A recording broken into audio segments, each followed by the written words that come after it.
ఈరోజు పత్రిజీ అంటే అందరికీ తెలుసు. కానీ ధ్యానం మొదలుపెట్టే ముందు, ప్రచారం మొదలుపెట్టే ముందు పత్రిజీ ఏమి అని 90% మందికి తెలియదు.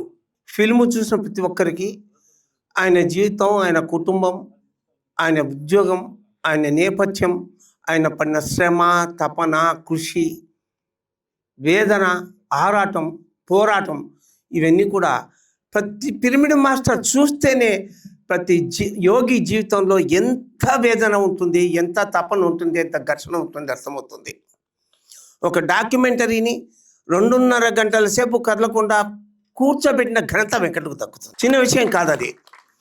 మరి ఫిల్మ్ మొదలు పెట్టాలని విజయభాస్కర్ రెడ్డి గారు నాకు చెప్పినప్పుడు ఈ ఫిల్మ్కు నిర్మాణంలో 80% బాధ్యత తీసుకున్నప్పుడు ఈ ఫిల్ము ఇంత బాగా వచ్చింది అంటే ఆర్థికంగా కోనేరు వరలక్ష్మి గారు ఆవిడ చేసిన సేవ అంతా ఇంత కాదు.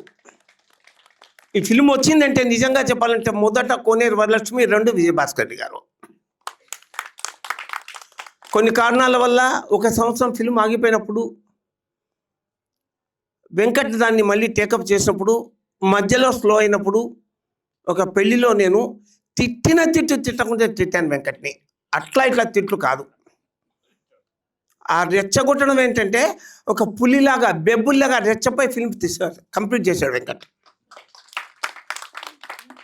ఆ తర్వాత చెప్పాను, నేను తిట్టింది నేను రెచ్చగొట్టడానికి అయ్యా, నేను తిట్టడానికి కాదు అని. అంటే ఒక ఇన్స్పిరేషన్ ఎలా ఉంటుందో అది నేను పత్రిజీ దగ్గరే నేర్చుకున్నాను. రెచ్చగొట్టడం ఎలాగో నేను పత్రిజీ దగ్గర నేర్చుకున్నాను.